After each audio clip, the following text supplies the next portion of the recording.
everyone, and welcome to the Arrow's first ever debate between the college Republicans and college Democrats. Tonight's questions will consist of questions from our students and from our moderators. For our college Democrats, we have Camille Scholes, who is a political science and communication studies major, as well as Ethan Schumer, who is a political science and history major. For our Republicans, we have Reagan Tibbs, is a political science, agribusiness, agriculture, communications major, and Gavin Sample, who is a political science major. Each team will have 3 minutes for their initial answer and 2 minutes for their rebuttal. Now, let's go ahead and hear from our moderators for the night. Good evening. I'm Clayton Hester. A bit of an introduction. We're not here tonight to ask each team to represent their candidate, President Trump or Vice President Biden. We're here tonight to hear from four students just like us, talking from the perspective of the two major political parties. And tonight we're here to hear about their views on where we are and where we should be headed. Good evening. I'm Allison Otto, and tonight is an opportunity to hear from fellow students about political issues that impact the future of our country. These students might just be our next generation of leadership and could pave the way for future generations. Tonight, we'll get to as many questions as we have time for, and we'll close with final statements from each debater. We will begin tonight's debate with the Republicans, since their party has the incumbent president. What will the most important issue facing the president be after the election is over? Good evening. My name is Gavin Sample. I'm representing the College Republicans tonight. I'd like to thank the Southeast Arrow for hosting us, my partner, Reagan Tibbs, for being in this debate with me, and also the College Democrats for graciously agreeing to all this, especially in the kind of political climate we're in. So after the election, which is a very contentious topic, obviously, right now, the main issue the president, whoever that may be, will face, the main issue they will face will be obviously the coronavirus economic recovery that is already underway, but will need additional months, if not another year, to fully get back to normal of where we were. And this issue has been shrouded in misinformation and, partisan bickering, and it's really important that, we make sure that, whoever wins the presidential election, that is important. It's also important that we fight the coronavirus and get back to where Americans can go to work, they can pay their bills, they can, go to work safely and be healthy as Americans.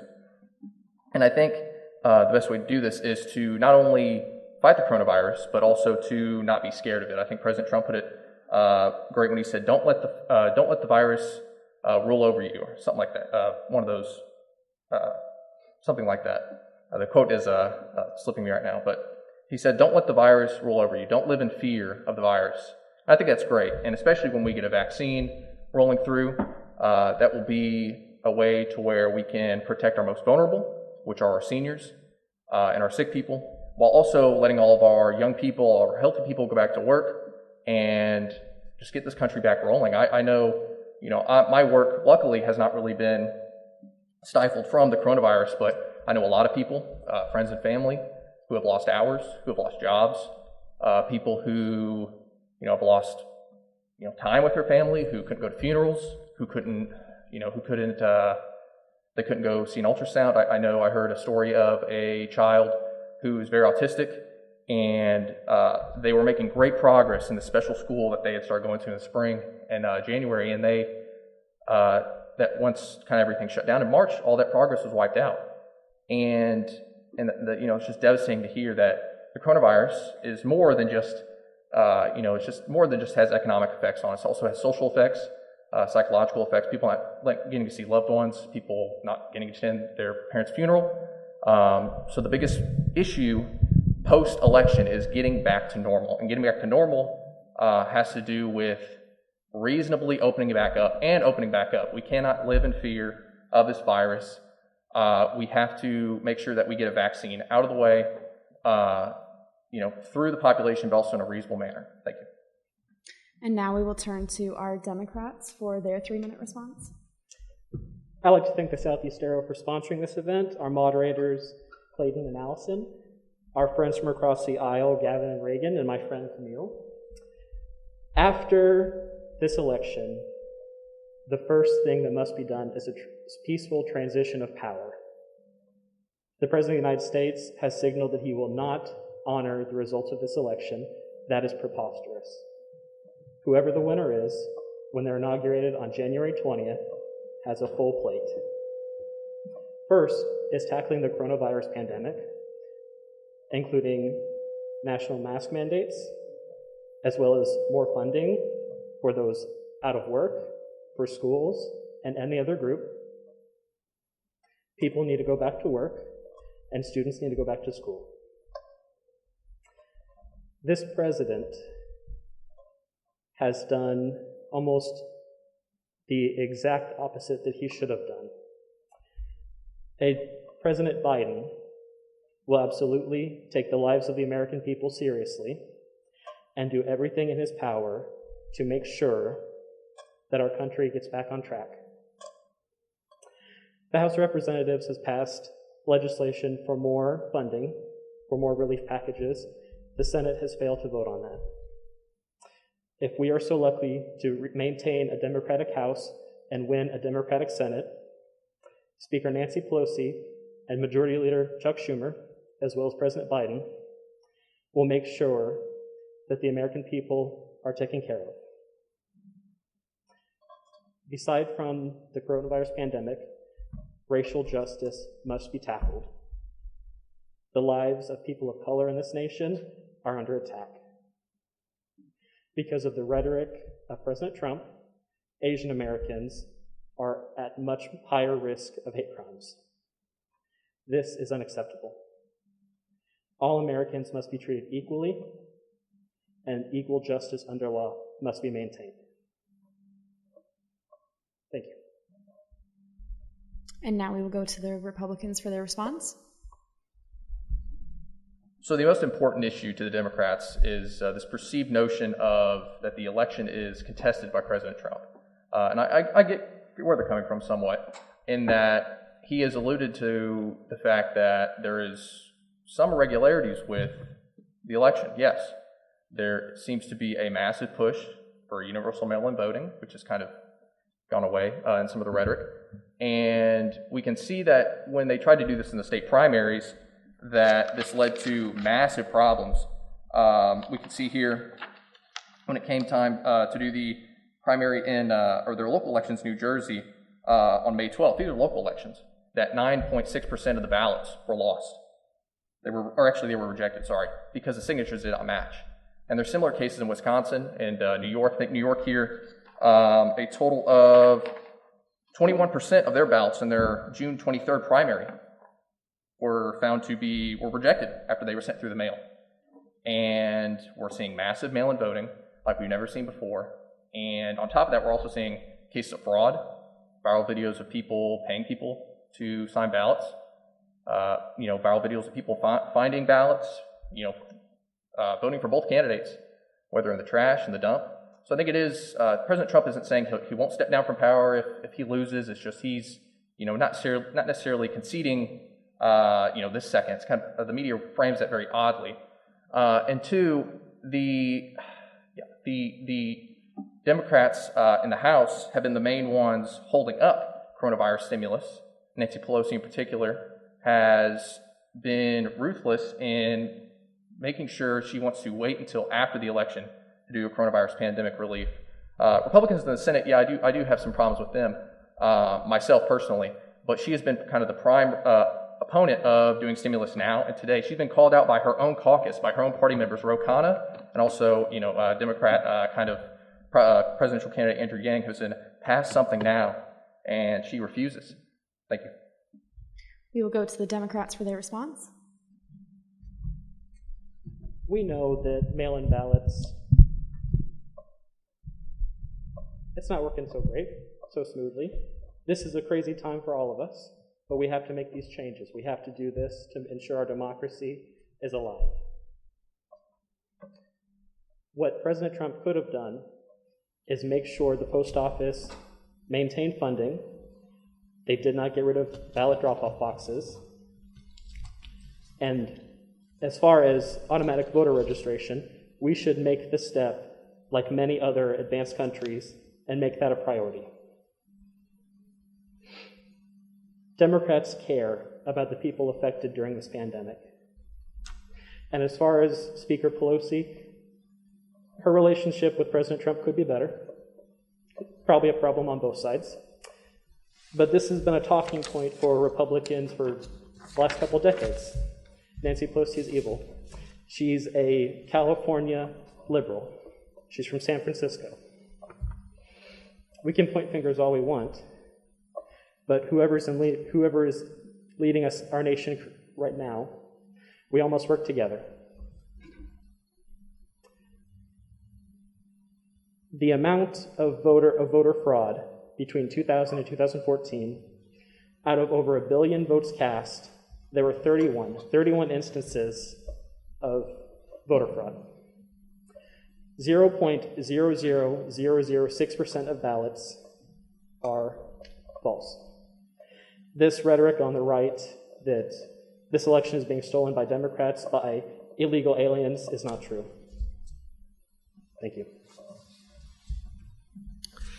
All right, and some of that, the conversation about where we are right now in the Congress relates to this next one, which is directed towards the Democrats in order here. Do you think that congressional gridlock is contributing to a lack of policy action regarding COVID-19? And with that, also, what should be the first course of action on COVID-19 by a newly elected president as far as the policy action in place there?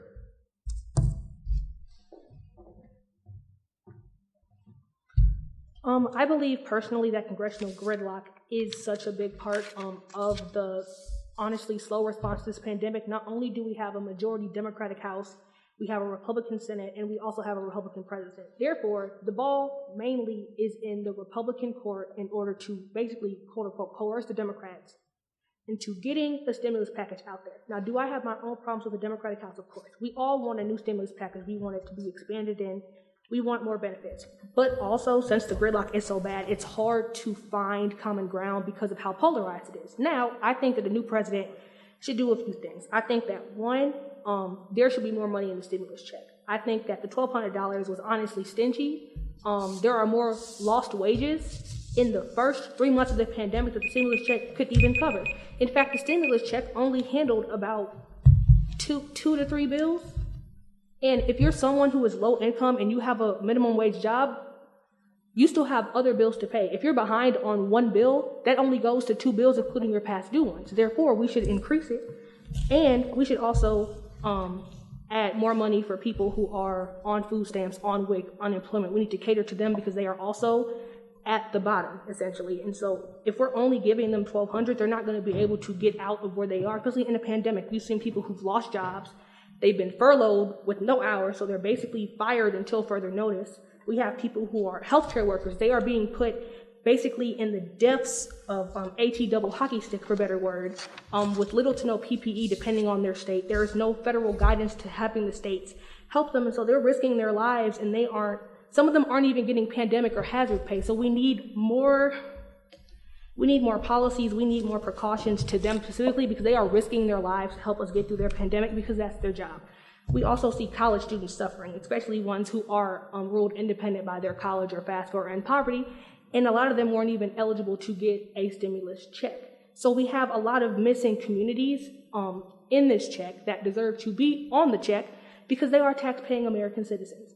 Now, a lot of Democrats may say that we need to extend it to other communities. I think that we should do that after we get the basics down. I think that we can talk about extending it and expanding it after we get through the initial pandemic, which is obviously going to be long-term.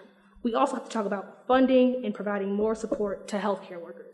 They need more PPE. The states are not meeting their requirements. They aren't helping enough people, and therefore we have healthcare workers and teachers dying because the state and the government were not able to help them quick enough. Thank you. All right, to the Republicans now. Congressional gridlock, is it contributing to where we are in the Senate as far as COVID-19 action? Thank you, Clayton, for that question. And I agree with my friend Camille that congressional gridlock is a problem when it comes to enacting policy. And we see this not just in COVID-19, we've seen this throughout our history. Excuse me. Because that's just how our system is. There is a minority and there is a majority in each house. And yes, there will be gridlock at times, but we still need to come together and find common ground. And I agree with Camille on a lot of things.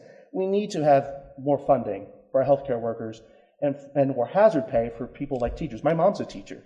I wish she had more hazard pay, more ability to fight COVID in her classrooms.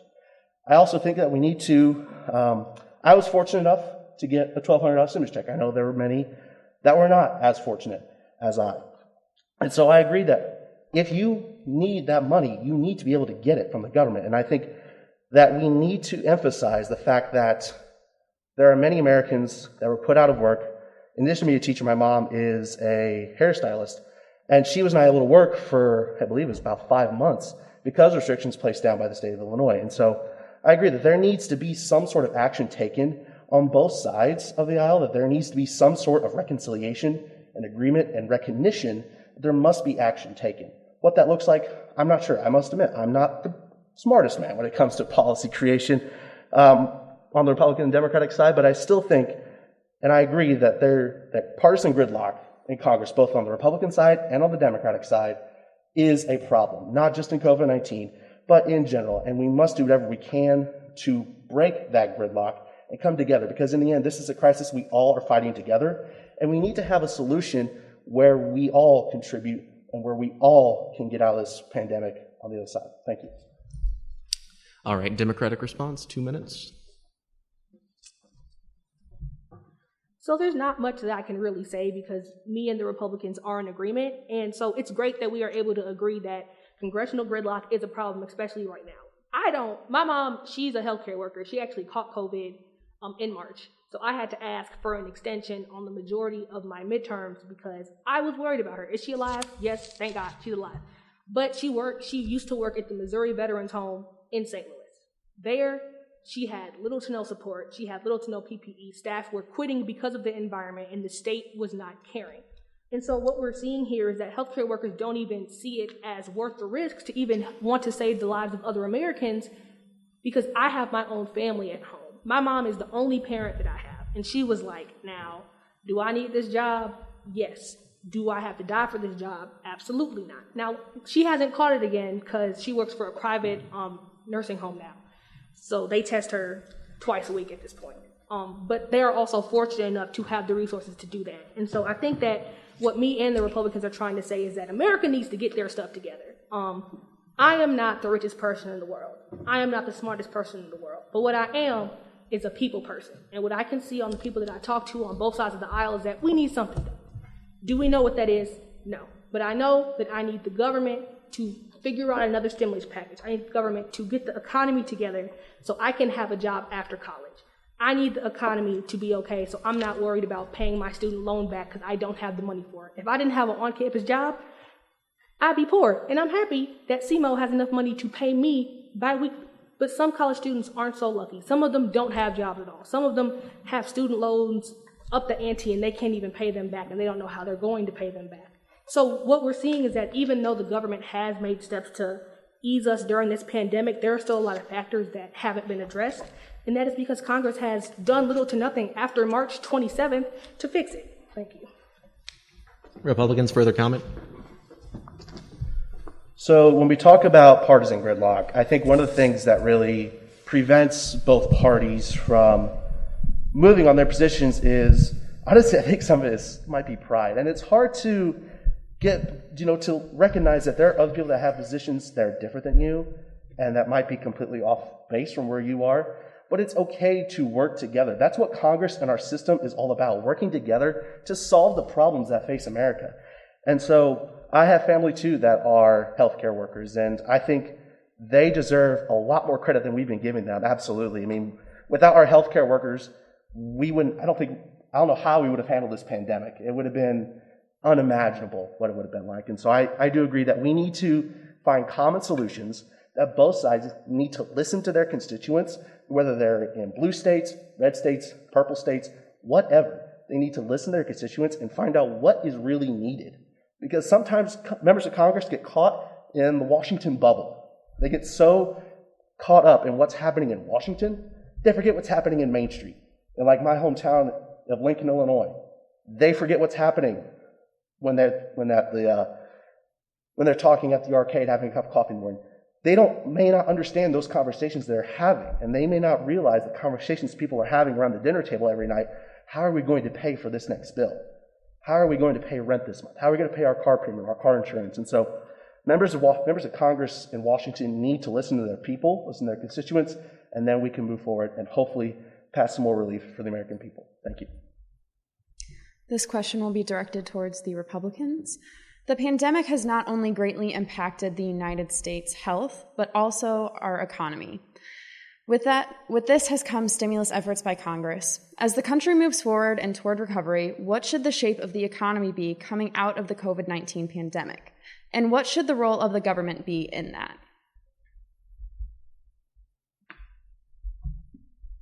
Yeah, on top of the obvious negative health effects this virus has had on the country, the more obvious and I think more widespread is the economic effects.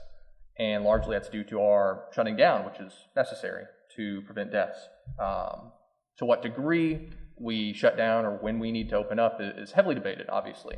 You can look to models like Sweden, who barely shut down in comparison to us. They don't even require people to wear masks, and they seem to be doing very much on the up and up. They have a lower death rate than us. And you look at other countries, kind of varying degrees of success with locking down, opening back up, locking down. So it is kind of a testy, trying to strategize what to do, and that's why we see so much bitterness and differing of plans on the national stage with the members of Congress. And I think the key to opening back up the country, because I think that's what we're all here for, or what we're all kind of hopefully striving for when we talk about the economic recovery, is not staying locked down forever, is opening back up. I think that's obvious. I don't think anybody would disagree with that. It's just a matter of when and how we open back up. And I think a key to opening back up would be when we get the coronavirus vaccine. And the coronavirus vaccine, hopefully, will come sooner rather than later. We don't know. The president has been very close with medical companies and working with them and trying to get the FDA to fast track these drugs and get them out to the public, but also make sure they're safe. And when we get this vaccine, I think it's important that we use it wisely. What do I mean by when I say that? That we give it to the people who need it the most. And of the people who are dying from coronavirus, we know that 94% of them, I believe, 94% of them have comorbidities. It means they already have kind of a pre-existing condition like diabetes, hypertension, or hypertensive diseases like high blood pressure, things like that, where they already have their immune system compromised. And also people over 65. People over 65 are about, I want to say 35% of COVID cases, but they are 80% of COVID deaths. So the immunocompromised, that's a big long word for sick, and the elderly need to be fast-tracked and given a coronavirus vaccine. And with this vaccine, we can enable those people to be safe, and we know that a healthy young person like myself, like Reagan here, like everybody, hopefully everybody here, that no matter, the deaths among middle-aged, young, healthy people is very low. And I think we have to realize the numbers and realize, people are going to get coronavirus if we open back up. And we can reduce the risk, wear our masks, do all that. But this vaccine needs to be used primarily towards the people who are most vulnerable to the virus, to dying from it, to being severely injured by it, and to not try and rush it out to the general population. I know Kamala Harris, vice presidential candidate, she said, I'd take the vaccine if the CDC said to give it to me, but I wouldn't take it if Trump said to give it to me. And it was kind of childish at the last debate. I don't see where we're rolling out a vaccine and the CDC and Trump disagree. It's kind of silly, but the vaccine is kind of the prime number one motivator and enabler of us opening back up and getting our economy back on its feet. Thank you. And we will move to the Democrats. I would love for the country to be opened up like other Democrats. We don't want the economy to be shut down indefinitely. The key, though, is to open when we're ready. If you look back at the Spanish flu pandemic 100 years ago, we opened up too early. You see, if you look at a graph, you see the cases. There's a rise, it falls, and the bottom of that is when we open back up, and then cases go way back up. The second wave, the third wave, how many waves there are. The key is to open when we're ready. We are not ready to open. We were not ready to open back in the summer. You can't just wait a couple months and say, oh, things are better. The summer winds are going to blow the virus away. No, that's not how it works. As far as a vaccine, yes, we want a vaccine. We want it as soon as possible. We want it to be tested, safe. We want it to be available for all Americans, especially those who are in need of it, seniors and people with pre-existing conditions. I think the reason that Senator Harris made that comment, which it could have been a better comment, the President of the United States has diverged from the advice of the CDC, from Dr. Fauci. He has contradicted Dr. Fauci as well as the CDC director countless times via tweet. The President of the United States needs to believe science, needs to do what the CDC says, wear a mask, which he refused to until he was pressured to. Don't hold rallies. Just do everything that us, the rest of the American people, are doing. We stay at home. We leave when we need to. We social distance. The President of the United States needs to follow the example that is set by his own CDC and the American people. Thank you. Now to the Republicans for a response. So I hear this term a lot, believe in science. And I kind of find that interesting because science is not a definite, dogma written 4,000 years ago. It is ever changing. It is theory.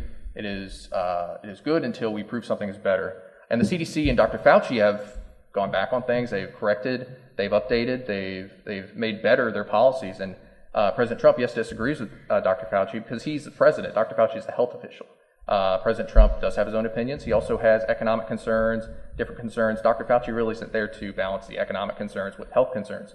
He's primarily concerned with the health of Americans. We also elected Donald Trump rather than Dr. Fauci. But Dr. Fauci is a valuable asset in being a health expert, and he has assisted the president greatly, has praised him for his efforts at times. They do have a contentious relationship, but that's government. And yes, this idea that we can't rush to open up. I mean, it's very interesting, our federal system we have with all of our states. Some states have opened up and some states have stayed closed down. And it's kind of a good blueprint of what we need to do nationally. And I also think states like, Florida's really hard hit in the media for opening back up, and it's so dangerous. And really in the last 2 weeks, they really haven't seen a huge spike in their case count or their death count. Their death count actually has gone down when they've kind of released some restrictions. And the top five, if we're kind of going like by states, the top 5 states with the highest death per capita are actually all very locked down states, primarily in the Northeast and also Louisiana. They stayed locked down, they're kind of still locked down, and there's a lot more factors that go into why certain populations in certain states are affected. But primarily, we should open up as a means to not only get back to normal, but I think it's also the right thing to do. It's kind of a matter of when. I would assume I'd probably want to open up sooner than my Democrat colleagues up here. And I think President Trump is eager to open up. He's wanting to get back to normal, and I think a lot of Americans are, and within reason, obviously. He's not wanting to open up, right tomorrow. He knows and cares about the health concerns of Americans. And to the Democrats for a response.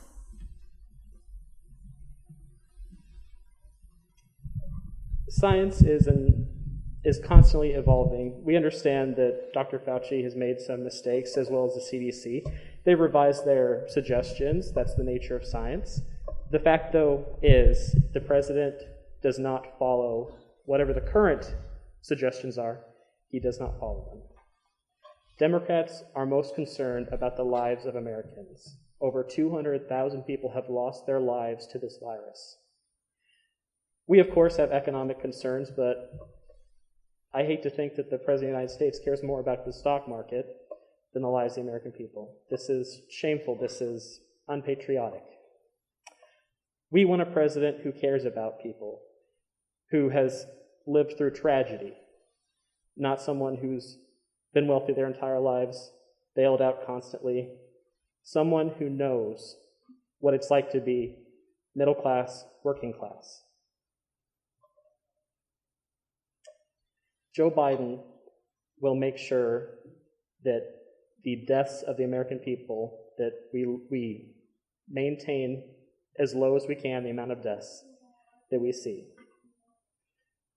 We must open up when we can.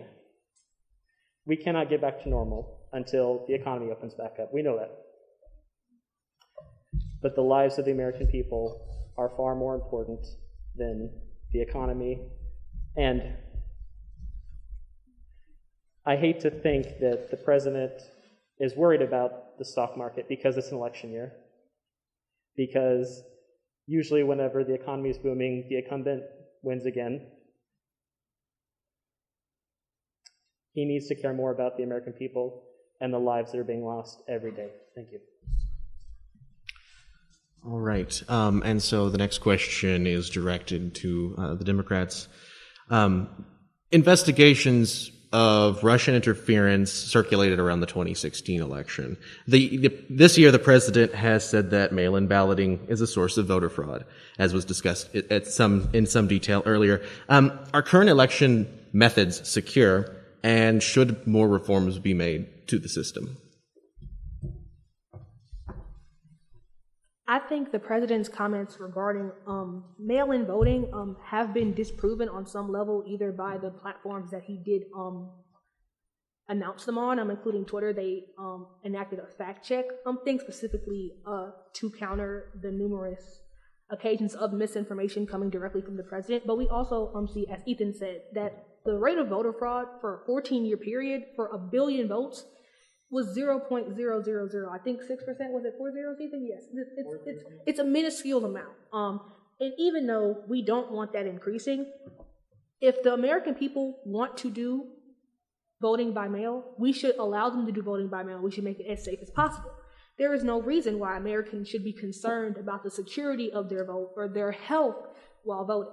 In fact, we see many people saying, I'm just going to vote early, or I might not even vote at all because of how concerned I am about my health or the security of my vote. And pertaining to Russian interference, now, am I a security relations major? No, of course not.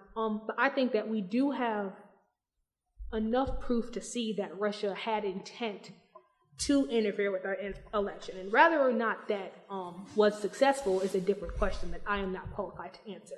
But what we can see is that a foreign country did have intent to affect the outcome of our election and affect the American people's voice through many measures. And we should upgrade our voting methods. I think that even if they are secure, we should still try to make it as secure as possible. We have reports of states having outdated machines that cause problems. We see states purging people off the rolls. We should have a more common sense voter policy. We should make sure that people know how they can register to vote, especially if they're felons. Felons need more information on how they can register to vote, if they're eligible, when they're eligible, and how they can vote. Because we have a lot of people who are committing voter fraud because they don't understand that they are not able to vote because they are a felon. So I think that the American people need more resources and need more accessibility to voter information as well as voting mechanisms. For example, voting early. In the state of Missouri, you can vote early without a notary if you have, if you're elderly, if you have a pre-existing condition, or if you're at risk of catching COVID. Without that, you need a notary. As we've seen on Living at Southeast, a lot of people have been looking for a notary, and a lot of people don't know what a notary is. They don't know how to get one. They don't know if it's free. The government needs to put in more effort to let us know, the voting population know, what we need to do, how we can do it, and when we can do it. There is no reason why we should have nonprofits dedicated to securing our elections. That just seems ridiculous in a free nation that we have nonprofits and completely citizen-funded entities securing our elections for us. Thank you. Republican response? So voting is one of the most important civic duties that we have, and I think we all recognize that and understand that. I've been very fortunate here at Southeast to take a class just this past semester, excuse me, on voting rights, which talked about issues like vote by mail. As a resident of Illinois, it's not really practical for me to go home and vote during an election. So I have, since I came down to Southeast Missouri and started college here, I have voted by mail. And I must say, it is very, pretty secure. I haven't had any irregularities, although this year they misprinted the shipping label. But besides that, I still got my ballot and I was still able to vote. So I think while, yes, voter fraud is not that big of an issue, and while it's an issue when it happens, but the claim that universal mail-in voting leads directly to voter fraud, I agree there's not enough evidence that substantiates that claim, but there has been times when there have been issues with voting. Example, in Los Angeles, they had to take 1.5 million people off their voter rolls. Why? Because they were inactive. So that means they were not a resident of Los Angeles, they had passed away, or some other reason why they could not vote in Los Angeles. So there are problems that need to be addressed if we want to ensure that we have safe and secure elections. We do, I think, the United States have pretty safe elections. Yes, there are attempts by foreign powers such as Russia, such as China, to interfere and to push their will and their intent on our election system. But the best way I think that we can defend our right to vote and defend our elections in the United States is all of us getting out there and voting if you're able to.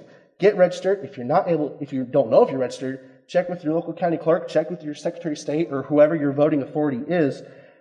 And again, voting by mail universally, I'm not sure of the evidence there is to support the claim that there is widespread voter fraud, but I still think that voting by mail, in my experience, is a pretty secure way to cast your vote. And so if it's an option that you have to exercise, then I think that voting by mail is still a secure way that people can cast their vote. Thank you. All right, Democrats, 2 minutes to respond. So, as you can see, basically, us and the Republicans basically agree that our elections are safe. Even if they are not, they should be safe. So I think there's not that much that we can go back and forth on. But what I do want to talk about is voter suppression. Because mainly we talk about voting as a sacred ritual, yet we forget the fact that there are active attempts to prevent people from doing so or having their vote actually matter in a meaningful way. We have basically mailboxes, and there's only one mailbox in some counties. We have voting locations being reduced to one area, and there's no way that the people who will vote are all able to vote when they want to in that county. Even if you can vote early, depending on the state you live in, you may not have an actual excuse to vote early, and you may have to, quote unquote, lie and try to vote early. So what we're seeing is that the American government, in some instances, is basically forcing people to decide, do I actually want to vote or not? Do I want to take the time and get off my job and lose a few hours or try to debate with my boss about, hey, I need to get off of work so I can vote? Because even though it's a right, we know some bosses will be like, nah, you're going to have to work this shift. I'm sorry, not enough people here.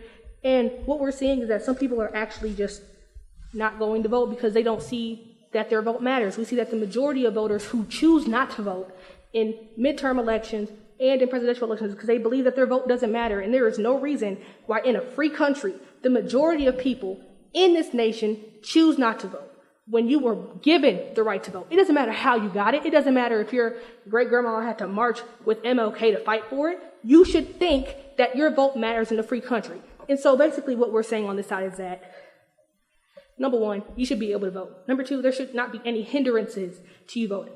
Number three, if you think that you can't vote, go to I Will Vote and check your voter registration. And four, there should not be any attempts at voter suppression in a free country. Thank you. All right, Republican response. I agree that any attempt at voter suppression is absolutely preposterous and absurd. The American people have a fundamental right to vote for their elected officials. That is the core of a democracy and of our Republican system of government. So any attempts, again, to suppress people's votes and to ensure that people don't vote, no matter what the reason is contrary to the beliefs this country was founded on. And I think that, I agree that there needs to be ways to allow for more people to get access to vote. Whether it is, I believe Illinois or some other states have passed laws saying that your employer must allow you to go and vote. There have been talks of allowing high school students that are eligible to vote, letting them leave high school, whether it be during their lunch period or sometime else, to go and actually vote. And so I think there needs to be these ways so that way people can actually go and vote. I remember I worked during the 2016 general election in one of our polling precincts, and it is sad to see that people did not know that they were registered to vote, or people that weren't sure if they were registered to vote. We have that ability that many people across the world don't have that option to have free democratic elections. And so I think we as Americans should honor and cherish that right. And I think that, yes, if you are in any way unsure of your eligibility to vote, register to vote, check your state laws, check your local voter authority, whoever that might be. And it's always safe to know if you are registered to vote, because that is one of the most powerful tools that we have to affect change on our government and affect the policy directions that our government takes. Thank you. Okay, this question will be for the Republicans. If President Trump wins the electoral vote, but not the popular vote again, should the United States consider eliminating the Electoral College? So yeah, this is a pretty hot debate. The difference between the electoral vote and the national popular vote. For those who don't know, in 2016, President Trump won about 303 electoral votes, but he lost the popular vote by 2%.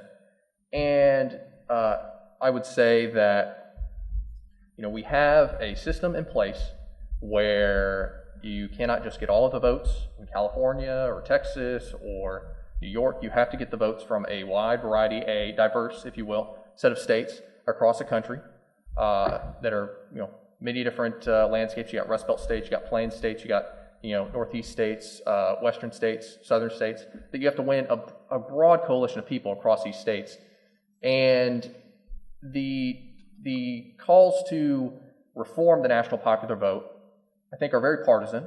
Obviously it's very much held up by Democrats because yes, Republicans had won the 2016 election because they got the electoral votes, but that is our system. It's just like with the U.S. Senate. The U.S. Senate is not a purely Democratic system. Wyoming has the same amount of representatives as California. That's our government. I think that works. That balances out population, as does the Electoral College. And this notion that we need to reform these systems and make them more democratic. I mean, pure democracy, as the ancient Greeks knew or came to learn as well, and also the founders knew, is not a good way to go. 51% could rule over the 49% and enact tyranny. I think that is also the case with our Electoral College. And also, it is interesting that the national popular vote, because while, yes, Hillary Clinton won, I believe, I want to say 48.6% of the vote. I'm kind of an election nerd, so I kind of remember these things. But she didn't win 48% of Americans. Not even half Americans vote. I think it was about 51% voted. So this kind of notion that she won half the country and just slim majority, it's like, no, this is not the case. We do have a huge problem with people not voting.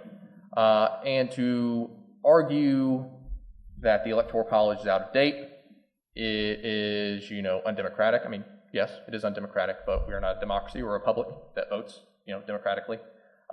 We have systems in place to control and to try and mitigate a tyranny of the majority, as I have already stated. So the Electoral College has become a partisan issue because it seems to have a partisan benefit towards Republicans.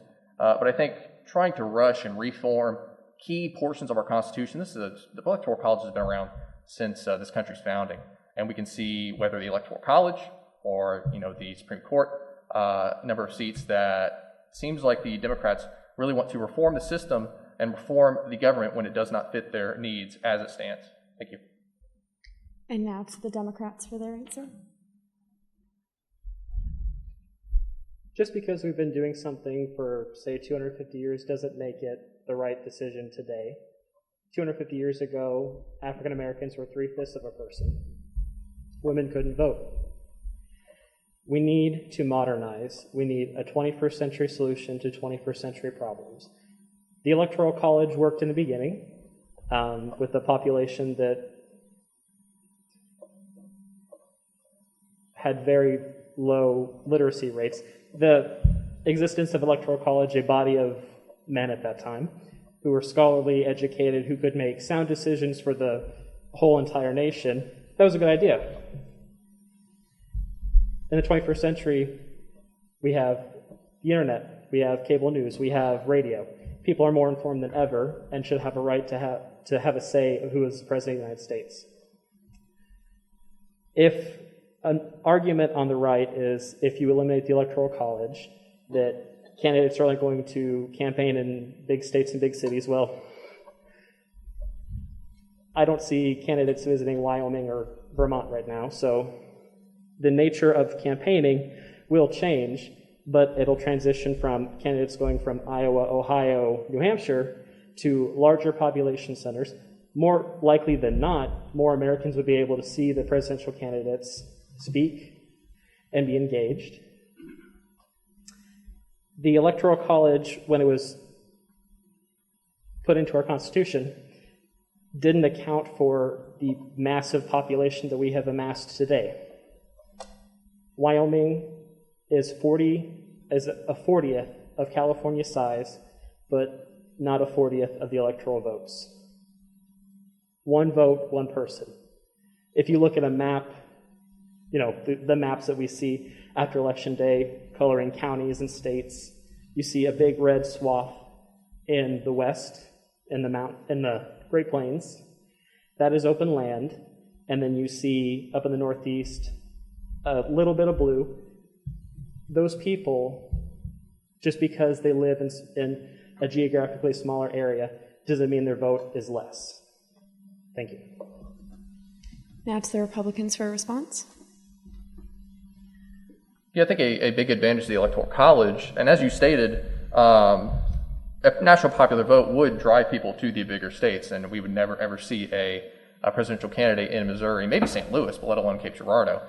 People recall, and most of us in this room are too young to have voted back then, but in 2008, Missouri, Obama almost won Missouri. It was within 2 points. And it's kind of this beautiful thing with American democracy. You look back at past elections, swing states are not permanent. The American electorate is ever-changing. The states are ever-changing.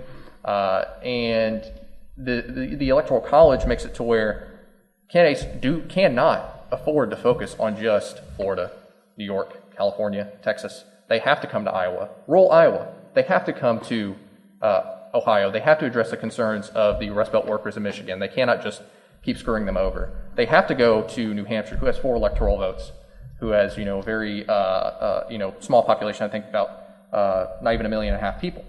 They have to go to these small states. They have to go to these medium-sized states. They have to go to these big states. They have to get a coalition of Americans, not just people from big metro urban areas. They have to campaign, sometimes in Missouri, if the political climate is right, and we are kind of in we used to be the bellwether up until 2012. But the Electoral College is a system that does work. It does work. Yes, candidates can win with a minority of the popular vote, but that is a part of our. I mean, the party can win the Senate with the minority of the popular vote. We have a representative system in place, not a democratic system in place, and the Electoral College is a check on, like I said, the tyranny of the majority. And those majority are usually people in big urban areas, and it gives people in suburban areas and rural areas a voice that they otherwise wouldn't have by being overruled by big population centers. If we had a national popular vote, Missouri really wouldn't have their concerns addressed. Michigan really wouldn't have their concerns addressed. Iowa, New Hampshire really wouldn't have their concerns addressed. And I think trying to reform this system and make it into some ideological, some kind of utopian pie-in-the-sky idea is very dangerous. And pure democracy doesn't work, as we see from ancient Greece and many examples in the past. Our founders warned against this, and we should heed their call. Thank you. And to the Democrats for their response. It's wrong to characterize people who live in urban areas as those who would seek for mob rule. The point of eliminating the Electoral College is every vote is equal. Our current system overwhelmingly puts favor on rural areas, and we want to equal that out. Yes, Democrats tend to crowd into cities, but why should the candidates not visit those places where so many people live? In the last 7 presidential elections, Republicans have only won the popular vote once. I imagine if the roles were swapped, the Republicans would favor abolishing the Electoral College. The amount of votes, of individual votes, should decide the presidency. That's how many other countries, advanced countries, how they run their elections. Whenever you have a candidate who secures the Electoral College but not the popular vote, you have resentment from the other side, and this hurts our democracy. The Electoral College is outdated, yes, but one of the beauties of our system, our Constitution, is that it can be changed, that it can be modified. It is a living document that can be changed with 2/3 majority. So the fact is, the Electoral College is outdated and it suppresses the vote. One person, one vote. Thank you. All right, our next question has to do with news brewing this very week with the hearings in the Senate regarding Amy Coney Barrett, President Trump's Supreme Court nominee. And opponents of Barrett expressed concern that her religion will inform her ideas on political policy. It should be noted that 5 out of the current 8 justices, like Barrett, are Roman Catholic, with the exception of Kagan and Breyer, who are Jewish, and Gorsuch, who is Episcopalian. Do you believe it would be acceptable for a Supreme Court justice's views to be influenced by their religion or other personal beliefs? And this is directed at the Democrats.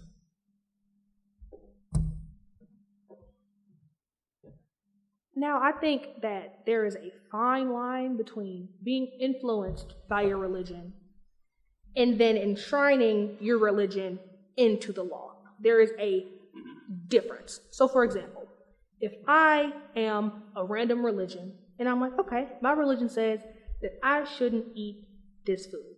I'm not going to say, I'm going to ban this food because I can't eat it. I'm going to say, you know what? My religion says I can't eat this food, but I'm not going to ban it because of my religion. What we're seeing is, in a lot of instances, people's religions are affecting other people's rights. We can see this with slavery and gay marriage. We can see that the religious purpose, the purpose of this being enshrined or this being banned as a whole was based off of morals from a religion. Now, is it okay to have a religion? Of course. We're not saying that you can't have a religion. I have a religion.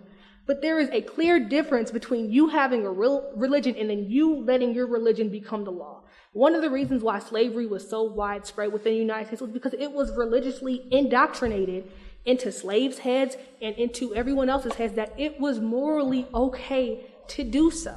And what we're saying is that it should not be morally okay for someone to insert their entire religion into the law. Now, is it okay that she has a religion? Of course.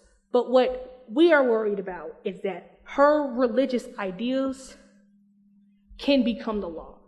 We can see this with Roe versus Wade. A lot of people are worried because they want to be able to have the choice to have an abortion. Now, is that an entirely different debate? Of course. But this is just an example. What we see is that people are like, we can't do that because of our religion. That's fine. You don't have to, but other people should have the choice to do so. And what we've seen in the past is that with previous Supreme Court decisions, it has been ruled that women and people who are able to bear children have a right to do so. Therefore, we should not see people attacking it and trying to ban it based off of their personal religion. You have a right to express yourself and a right to freedom. However, your religion should not be the law. Because if your religion is the law and it infringes on my rights, what am I supposed to do? Because I can't get rid of your religion, but I want to get your religion out of the law that is infringing me. Thank you. All right, Republican answer? So I agree that one's religion should not be enshrined into law. The First Amendment ensures that we do not establish a theocracy here in the United States, that one particular religion or sect of a religion dominates how our laws are created. It's important to understand why we are like this in the United States, because we came from, in England and in the United Kingdom today, they have the Church of England, which impose, and they have rules which say that the monarch of the United Kingdom cannot be a Catholic. It has to be Church of England, or else they lose certain titles and privileges. So in the United States, we embolden and we embrace the fact that there are people with other religions, and we welcome that. We welcome the fact that there are people from different religious aspects that see things differently. And when it comes to judges, The role of a judge, excuse me, in my view, is to interpret the law, not to impose their own personal will or personal beliefs into the law. I can feel one way about a certain thing based on my religion, but what the law says, that is what the law is, not how my personal beliefs affect that law. And so it is important for judges to abstain from putting in their own personal beliefs and look at the case, whether, if it's on the Supreme Court, look at the case with the facts that's presented in the law and what the laws say. What does the Constitution say? What are the laws that are on our books in the United States say? And so that's why I think it's important that we do not impose religious purity tests or religious tests on laws before they're passed. And that's why I don't think that judges or even politicians in general should not be using their religion to guide policy in this country. Thank you. Democratic response. Now, I'm a bit confused. That's probably just me because I can't hear that well, but you talked about like religion guiding policy, and I also think that's okay. But I think that there is still a fine line between you allowing your religion to guide you and how you want a policy to play out versus it being the entire law of the nation. For example, if there's someone who had a religion and they're like, we should re-enslave, insert group here. If they are on the Supreme Court and they are able to make that decision, of course I'd be worried because my rights are at stake. And so I think that this is a good analogy because if you've never had your rights at stake before, you don't know what it's like to be afraid that they are at stake. And so I think that what a lot of people are missing from this entire Supreme Court debate is that this isn't just a regular judge seat. This is the seat at the highest Supreme Court that once ruled that women are allowed to vote, which once ruled that I could be a free person and I did not have to pick cotton at a random plantation, that ruled that my granddad could vote. And so what I think that we're missing here is that this is not just a normal election. We're talking about someone who has known to be against Roe v. Wade, who has known to be anti a lot of democratic policies that a lot of Americans are in favor of, and who has religious views that could endanger my reproductive rights, going on to the highest court and being able to overturn that, and it may not even be based in constitutional law and authority. And so that's why we are concerned. And again, it is great that she has a religion. You don't have to have a religion, but the fact that she's so in-depth and so connected with her God, that's wonderful. However, her God should not be the one making the decision, and her God should not be enshrined into the law. And I think we've talked about this before, and we've seen this before with Americans who founded America coming over and being free from their own religious oppression. And so I think that we should take their lesson and not try to do the same thing again. Thank you. Republican response. So just like Judge Barrett, I am also Catholic. And I also, too, am concerned about judges using their religious beliefs to affect change in laws and policies. Now, I'm not saying I'm an expert, and I do not know Judge Barrett's positions on Roe versus Wade and how she would rule in the case. And I don't think anybody except Judge Barrett would know how she would rule unless a case was presented for her and she had the facts. So, and listening to the hearing that's been going on the past 2 days, and reading some things about Judge Barrett, it seems to me that Judge Barrett will interpret a case by the text of the law and by how it's presented before her. She's even said many times in these hearings, she might walk into a case or walk into a hearing before her, having read the briefs, having maybe an idea of how she might vote, but then when it comes time for deliberations, she's completely changed her position. And so I think that tells and shows that Judge Barrett is not going to impose her religious wills or her religious beliefs on policies or on decisions of the court. And I honestly don't think that, and I don't think we have seen the current justices on the Supreme Court do that as well. Thank you. Okay, our time is drawing to a close, but we have time for closing remarks, final statements from each of our participants. Each debater will get 1 minute. The Democrats will start because the Republicans received the first question at the beginning of the debate. This debate, in this presidency, in this election, is not about Donald Trump, and it's not about Joe Biden either. It's about if you want to wake up to this America another day. It's about if you want to hear people cry over how divided America is. It's about if you want to see black people be still emotionally tired from seeing more black people die unjustly. It's about you seeing children in cages. It's about you seeing the America that you want to see. If this is not it, then you know who to vote for, you know who to choose, and if this is what you want, you also know who to choose. Now, is this a two-sided argument? Of course not. There are many nuances to how America is and why it is this way today. But however, currently, you have two options. And if you don't like the way that America is right now, and if you want to see a change, and if you want to see something different, then I encourage you to vote for Joe Biden in the election. Thank you.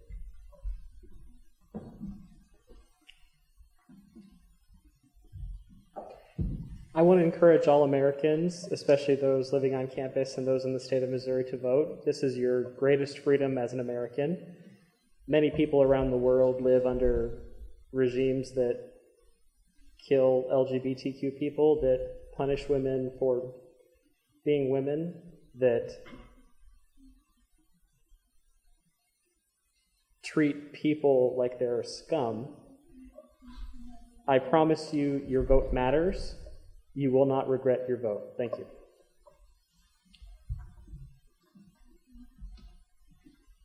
So this election has been called, the most important election in our lifetime.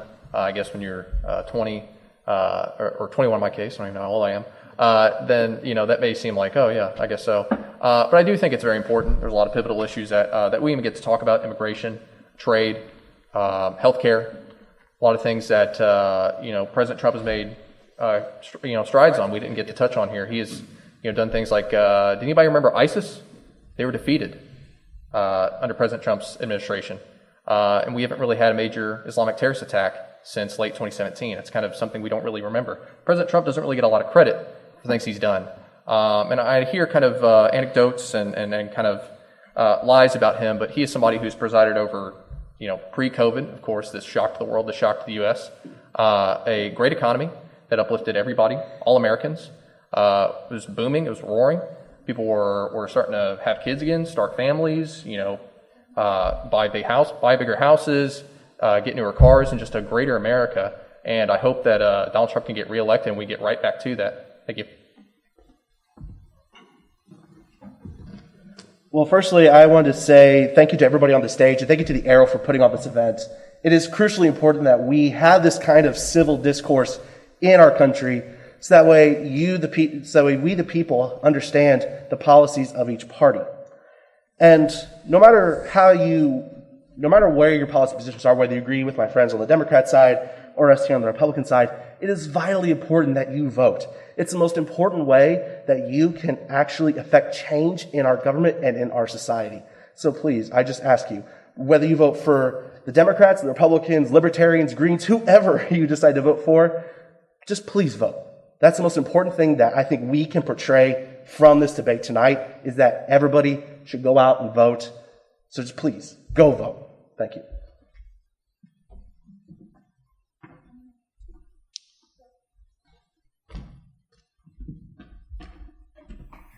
I want to thank you all for joining us tonight, and thank you to our debaters and our moderators for such an informative evening.